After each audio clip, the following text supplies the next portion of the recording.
It was a rainy afternoon in York when Rose Denham received the letter that would change the course of her life. She had just returned from a survey in Leeds, her boots muddy and her coat soaked through, when she spotted the thick cream envelope resting on the hallway floor. There was no stamp. Just her name written in slanted ink, Miss Rose Denham. Inside was a formal letter bearing the crest of Ashcombe Manor, a name she recognized only from a forgotten textbook about Edwardian architecture. The message was brief, yet curiously urgent. Miss Denham, you are cordially invited to Ashcombe Manor in Cumbria to discuss a matter of architectural restoration of significant historical interest. Your expertise has been specifically requested. Transportation and accommodation will be arranged. We urge your earliest response. There was no signature. Only a wax seal pressed in deep red. Rose hesitated. She had never worked on a project so far north, let alone one as exclusive as Ashcombe. But something about the invitation stirred her curiosity. It was not every day that a manor, rumored to be abandoned after the mysterious disappearance of its last lady, called to her by name. By the following morning, she found herself on a train heading into the heart of Cumbria, the landscape growing wilder with each passing mile. She had packed lightly. Sketchpad. Measuring tools. A few books. Nothing could have prepared her for what lay ahead. The car waiting at the station was old-fashioned, driven by a tall man in a dark suit who said nothing except, Miss Denham, before loading her bag into the boot. The journey to Ashcombe was silent. The road twisted through valleys and woods so dense they blocked out the sky. And then, as the fog began to roll in, she saw it. Ashcombe Manor. It stood alone on the hill, its windows shuttered and ivy clinging like veins across stone walls. A crumbling beauty, untouched by time. The wrought iron gates groaned open as they approached, and the car rolled slowly towards the grand entrance. Lord Nathaniel Ashcombe greeted her at the door. He was younger than she had expected.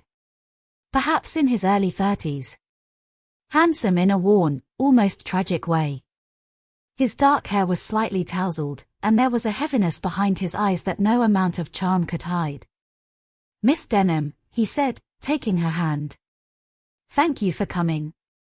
She followed him inside, through long corridors lined with portraits and dust-covered furniture. The house smelled faintly of smoke and something older, like forgotten memories sealed into the walls. Nathaniel showed her to a guest room on the second floor. It had tall windows facing the moor, and a large canopied bed draped in faded velvet. There is a lot to discuss, he said, lingering at the door. But first, I imagine you'll want to rest. Supper is at 7. Do not worry about the cold. The fire here never truly dies. He gave a slight smile and left, his footsteps echoing into the distance. As Rose unpacked, she noticed a single object resting on the dressing table. A silver-framed portrait of a woman with auburn hair, gazing out solemnly. The glass was cracked, and a thin layer of dust clung to the edge of the frame. She reached out to brush it away, and as her fingers touched the glass, the fire behind her flickered. And from the hallway beyond, came the unmistakable sound of someone whispering her name. Rose. Dinner at Ashcombe Manor was unlike any Rose had ever experienced. The dining room, though elegant, felt frozen in time. Candlelight danced across silverware and high-backed chairs, while an ornate grandfather clock ticked solemnly in the corner.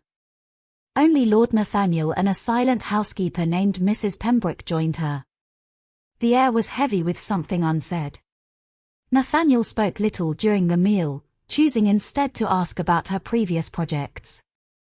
Rose answered politely, but her mind kept drifting back to the voice she'd heard in the corridor. It had sounded so real, so close. Yet when she stepped outside her room earlier, the hall had been empty, the air still. After dinner, Nathaniel offered to show her the parts of the house most in need of restoration. They walked through narrow stairwells and abandoned sitting rooms, each cloaked in dust and echoes.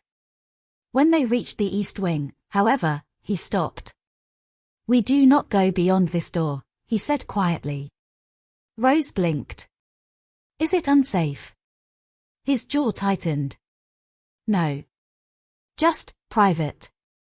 She nodded, though curiosity tugged at her like a thread unraveling. Later that night, unable to sleep, Rose sat by the fireplace in her room with her sketchpad. She traced the silhouette of the manor from memory, letting her pencil wander. But the silence outside gnawed at her nerves. Then it came again. The whisper. Clearer this time. Just beyond the door. Rose. Heart thudding, she stood and slowly turned the handle. The corridor was empty, bathed in moonlight streaming through the tall windows. She stepped out, the floorboards creaking beneath her feet. Every portrait along the hall seemed to watch her, their painted eyes too knowing. She passed the staircase and found herself standing once more before the door to the east wing. The forbidden one. Drawn by something she couldn't explain, Rose reached out. The handle was ice cold. The door gave way with a groan. Inside, the air was different. Still and heavy, like it had been holding its breath for years. Dust hung in thick swirls, and the windows were covered with heavy drapes. She stepped carefully, the torchlight from her phone casting long shadows. A music box sat on a dressing table. It began to play on its own. Rose froze. A soft melody, delicate and haunting, drifted through the room. She took a slow step back, but as she turned to leave, her light caught something on the wall. A painting. The woman from the silver frame. Only this time, her eyes were wide with fear. Suddenly, behind her, the music stopped. And a breath, not hers, whispered at her ear. You should not be here. Rose slammed the door to the east wing shut and bolted down the corridor, her breath catching in her throat. By the time she reached her room, her hands were trembling. She locked the door behind her and leaned against it, listening. Nothing. Only the steady crackle of the fire remained. She did not sleep. At dawn, the house looked almost innocent again, touched by soft golden light. But the unease from the night before refused to fade. The music box. The voice. The woman's terrified gaze. It all swirled in her thoughts like smoke. She needed answers. That morning, Rose returned to the library Nathaniel had shown her briefly on her first evening. It was vast, lined with oak shelves that reached the ceiling and crowded with old, leather-bound volumes. The center table bore scattered plans of the manor, some old, others more recent, annotated in fine pencil. Rose searched for any mention of the East Wing's history, but found little.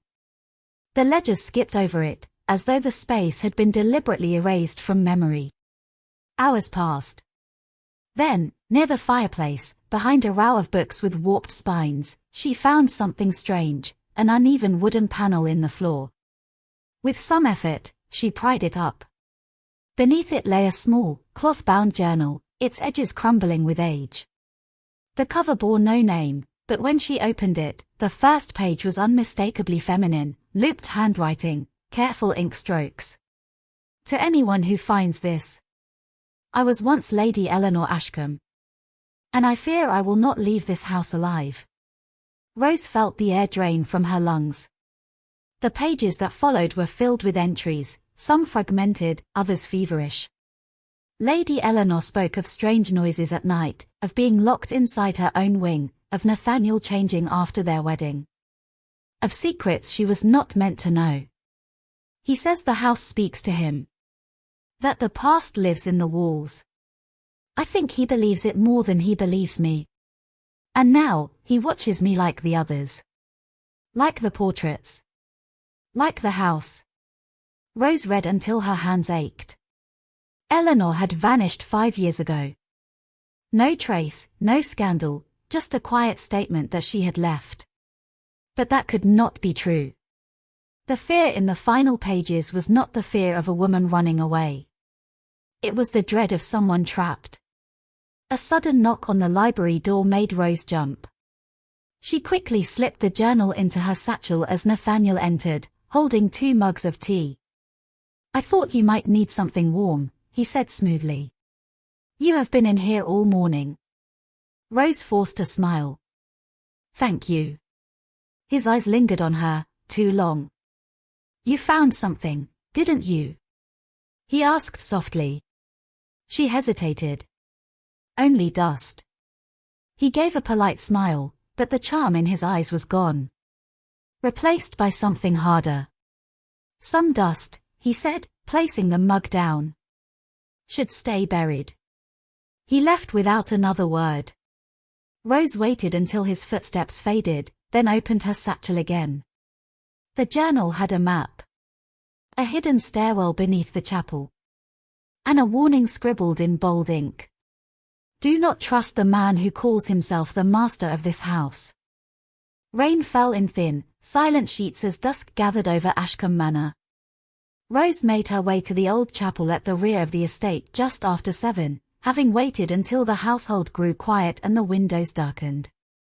She moved quickly beneath the cover of trees, clutching the journal tightly beneath her coat.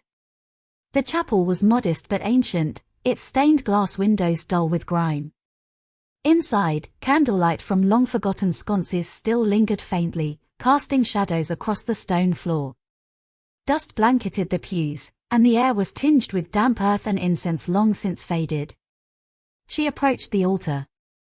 According to Lady Eleanor's map, the entrance to the hidden stairwell was located beneath the stone plaque bearing the family crest, a stag crowned in ivy. Rose knelt and ran her fingers across the carvings. After a moment, she found it, a small notch behind the left antler. With a firm press, a hollow click echoed beneath her, followed by the grating sound of stone shifting. A narrow hatch slid open. A cold breath of air rose from the darkness below. With only her torch to guide her, Rose descended into the gloom, one hand trailing the damp stone wall, the other holding fast to the journal. The steps twisted tightly, the space narrowing with each turn. The silence down there was total, pressing against her skin like weight. At the bottom, she found a corridor, long, low, and ancient. The walls were covered in moss and faded symbols. A faint hum, almost like breathing, pulsed in the stone. She followed the path. After several turns, the corridor opened into a hidden chamber. In the center stood a wooden chair. Shackles hung from each armrest. Rose's breath caught. The floor beneath the chair was stained dark. Old. Forgotten. She turned slowly, and her torchlight passed over the far wall, lined with portraits. Each was of a woman. Each wore the same expression, wide, frightened eyes. Lips parted in silence. And at the end of the row, Lady Eleanor. Rose stepped back, heart pounding. Her torch flickered, and in that instant of darkness, she thought she saw something move in the corner of the room. When the light returned, the chamber was empty. But the air was not. Whispers curled through the space. Faint. Echoing. Lead. He watches. Not the first. The house remembers. Suddenly, Rose heard the sound of footsteps above. Not faint. Not imagined. Heavy and deliberate. Someone was in the chapel. Someone knew she was below. She turned and fled down the corridor, retracing her steps in the dark, her torch bouncing wildly. But when she reached the stairwell, the hatch was closed.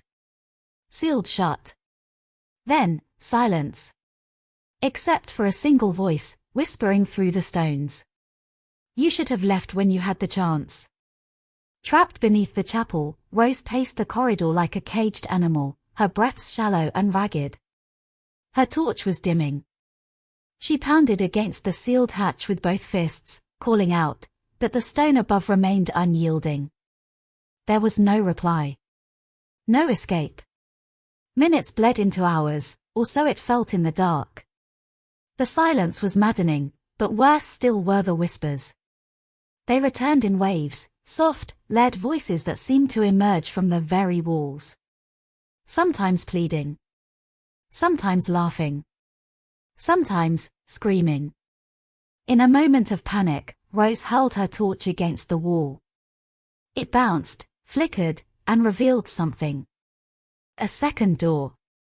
Half buried beneath the roots that had grown through the far end of the chamber, a smaller archway sat hidden, its hinges rusted but not broken. Rose rushed to it, pried it open, and stepped into a narrow passage lined with clay bricks. The air changed. It was warmer here. Older. At the end, a wooden ladder led upwards. She climbed. The hatch above gave way with a groan, revealing a small linen closet just off the ground floor parlor. She stepped out, filthy and trembling, and closed it behind her. Everything in the manor was silent again. She made her way cautiously back to her room and locked the door. After peeling off her dirt-covered coat, she opened the journal once more. The final pages were different. Eleanor had written not in fear, but in fury. He thinks himself untouchable. But the house keeps more than secrets. It keeps bargains. There is a pact here, written long before Nathaniel's time. Ashcombe does not belong to the living, not entirely. Rose's fingers traced the final line, underlined in smeared ink. To end it, one must give the house what it truly wants. She looked up, her thoughts spiraling. Nathaniel wasn't just hiding what had happened to his wife, he was part of something older. Something woven into Ashcombe itself. And worse still, he knew she had found the journal. At breakfast the next morning, Nathaniel greeted her with perfect calm. "I hope you slept well," he said, sipping his coffee. Rose met his gaze. "I heard something last night. Below the chapel." He tilted his head slightly. "You were not meant to go there. You locked me in." He smiled faintly.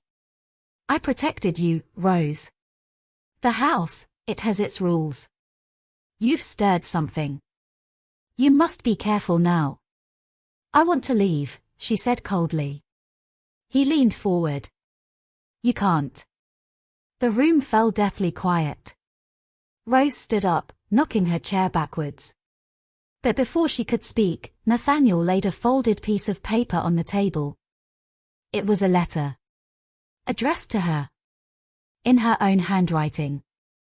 "I found this in the desk drawer," he said smoothly. "Your resignation from the architectural firm. Your agreement to remain at Ashcombe Manor indefinitely." Her blood turned cold. She had never written such a letter. "You see," he whispered, "once the house accepts you, it does not let go so easily." Rose fled the dining room with the forged letter still clenched in her hand. Her legs carried her blindly through the manor's endless halls, past tall windows and hollow stairwells, until she reached the drawing room at the back of the house. The air inside was stale, and the fire had long since gone out, leaving behind a grate full of ash and a bitter, lingering cold. She threw the letter into the hearth. It hissed as it burned. The paper curled and blackened, its false words reduced to cinders. But even as the flames consumed it, Rose knew it was too late. Nathaniel had planned this. He wanted her to stay, needed her to. And the house, it had already begun to shift around her. She turned to leave but paused as her eyes caught something in the mirror above the fireplace. A figure. Standing behind her. She spun around, but the room was empty. When she looked again, the mirror showed nothing at all. Only her own pale reflection, eyes wide with dread. Later that evening, Rose returned to the library and began searching the Ashcombe archives again. She needed something concrete. Something binding. If there was truly a pact, there had to be a record, a will, a contract, a deed of some kind. And then, buried behind the loose back panel of a drawer in the library desk, she found it. A folded parchment. Yellowed. Fragile. At the top, the Ashcombe Covenant, 1781. The words were chilling. A pact struck between the blood of Ashcombe and the spirit that guards it. In exchange for the manor's eternal preservation, a sacrifice shall be offered every third generation, a bride, willingly given or otherwise, to bind the bloodline anew. Rose felt her stomach turn. She flipped to the end. Signed, Reginald Ashcombe. Witnessed by clergy and marked with blood. Her hands trembled. Eleanor hadn't simply disappeared. She had been offered. And now it was Rose. A knock startled her from the silence. Not at the door. At the window. She turned slowly. It was raining again, and the glass was misted with condensation. But through it, just beyond the gardens, she saw a figure standing in the courtyard. A woman in a pale dress, soaked through with rain, unmoving. Rose's heart thudded. She grabbed her coat and rushed downstairs, out through the side door into the cold night. Wind tore at her hair as she ran across the grass, slipping slightly in the mud. But when she reached the place she had seen the woman, there was no one. Only silence. And then a whisper, directly behind her. "Help me." She turned. And there she was. Lady Eleanor. Her face pale and glistening, eyes hollow and desperate. Her mouth opened as if to speak again, but suddenly, her body jerked back violently into the shadows, as though pulled by invisible hands. Gone. Rose fell to her knees, gasping. The truth hit her in a rush. Lady Eleanor's soul had never left Ashcombe. And now she was trying to warn her. The storm howled through the chimneys that night, shaking the old bones of Ashcombe Manor. Rose stood drenched in the hallway, her hands clenched into fists, her breath clouding in the cold air. Eleanor's face haunted her vision, those lifeless eyes, the silent scream as she was pulled back into darkness. The house wanted another. And Nathaniel had chosen her. She would not go quietly. Rose changed into dry clothes and packed her satchel with essentials, the journal, a torch, a small carving knife from the drawing room. She didn't know yet how to fight a spirit. But she knew how to confront a man. She waited until just past midnight, when the manor fell into an eerie quiet. Then she crept through the servants' corridor and descended the main staircase towards the east wing. The forbidden wing. Again. The door groaned open at her touch. She entered, the shadows swallowing her whole.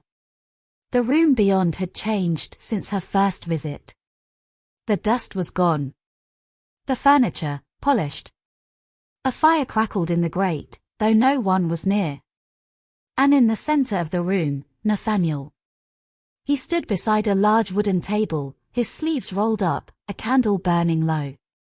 Spread before him were the old maps, the pact, and Lady Eleanor's journal. He didn't look surprised to see her. "I wondered when you'd come back," he said softly. Rose stepped forward. "You lied to me. You lied about your wife." He nodded slowly. "Yes." "Where is she?" He tilted his head. "Everywhere." Something in his eyes shifted. No longer just a man, but something older. Worn thin by time. "She broke the pact," he said. "Tried to flee.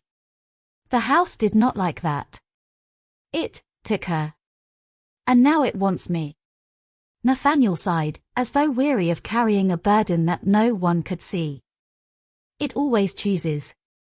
It shows me the name. A vision. Just as it showed me Eleanor, and now." He stopped.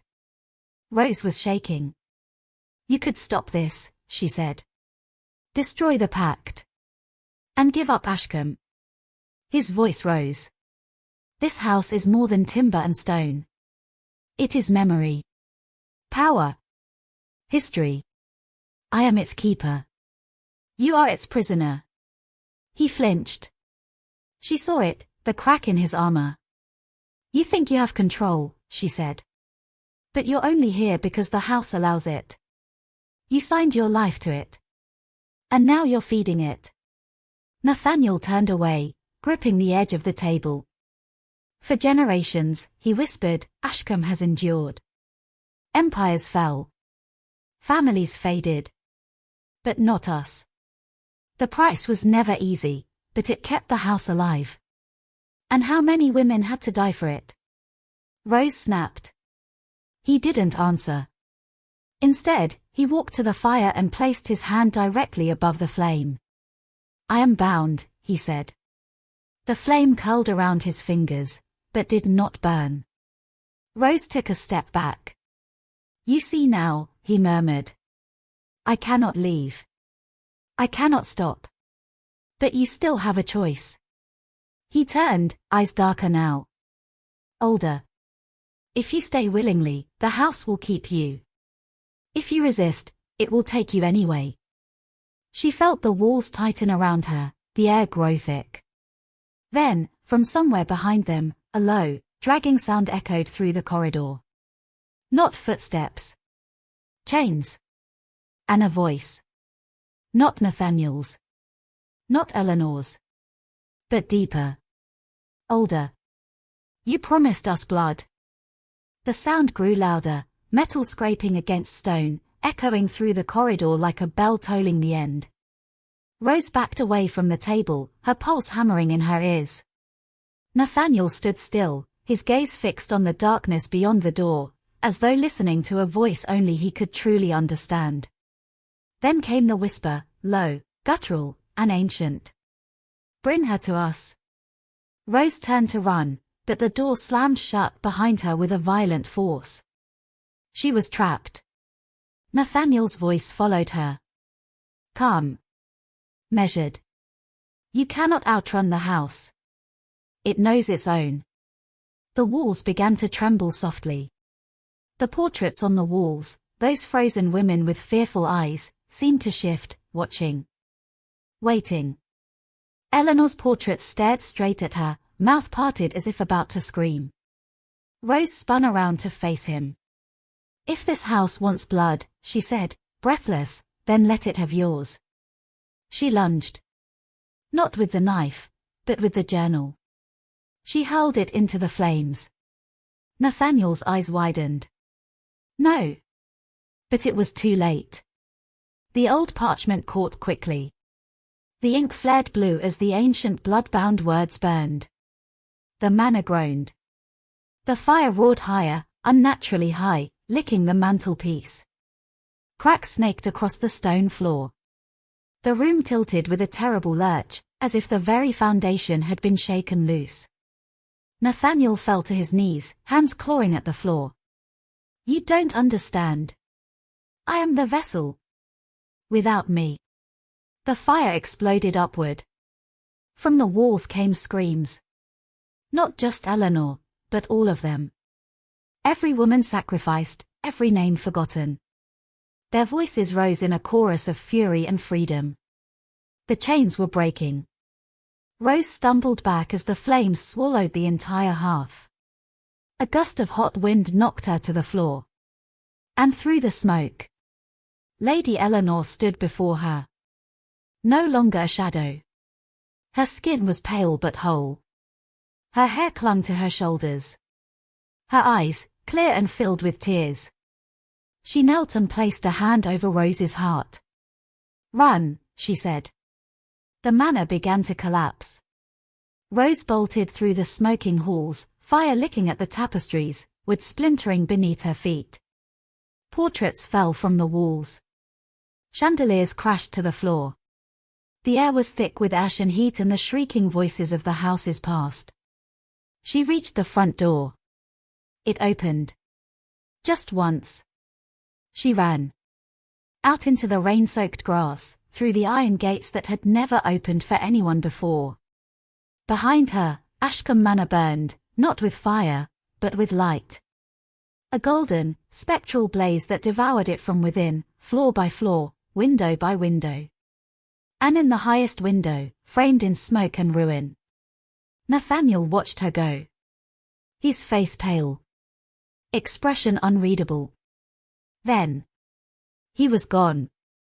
The manor gave one final groan and collapsed into silence. And as Rose turned to face the rising sun over the moors, she heard nothing. No whispers. No footsteps. Just the wind,